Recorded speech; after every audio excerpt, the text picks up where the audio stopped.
پر مزید کنسٹرکشن بھی ہوگی اور یہ میں یعنی کہ منسٹری آف ایجوکیشن اور ہائر ایجوکیشن کمیشن کے چیئرمین ڈاکٹر طارق بنوری اور ڈاکٹر عطاء الرحمان ہم مل کے اس کا پلان تجویز دیں گے. باقاعدہ PC1 بنے گا, باقاعدہ اس کا ہوگا ایک پی ایم ہاؤس ایک اعلیٰ پائے کی یونیورسٹی یا انسٹیٹیوشن بنے گا جو تعلیمی لحاظ سے منفرد ہوگا پاکستان کی.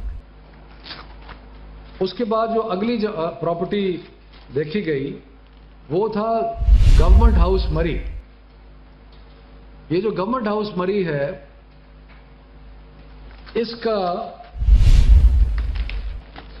کے اوپر ابھی حال ہی میں پنجاب حکومت نے 60 کروڑ روپیہ لگایا اور اس کی تصویریں آپ لوگوں نے دیکھی ہوں گی کہ اس کے جو غسل خانوں کے جو کموڈ ہیں ان کے اوپر بھی گولڈ پلیٹنگ کئی جگہ پہ نظر آ رہی ہے آپ. اور اینول ایکسپنس بھی کچھ 4 کروڑ 3.5 کروڑ روپیہ ہے جس کے سے اس کی مینٹیننس اینڈ اپ کیپ ہوتی ہے. اس کا فیصلہ کیا گیا کہ اس کو ایک ہیریٹیج بوتیک ہوٹل میں بنایا جائے گا اور پنجاب گورنمنٹ جو ہے وہ سارے جو فارمیلٹیز ہیں ان کو طے کر کے گورنمنٹ ہاؤس کو لیز آؤٹ کرے گی یا جو طریقہ وہ اپناتے ہیں, لیکن یہ ایک ہیریٹیج بوتیک ہوٹل بنائے گا.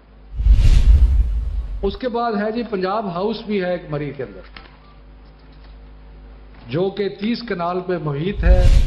اس میں کوئی 40 کمرے بنے ہیں, اس پہ 2.5 کروڑ روپیہ سالانہ خرچ ہو رہا ہے. یہ پنڈی پوائنٹ میں ہے.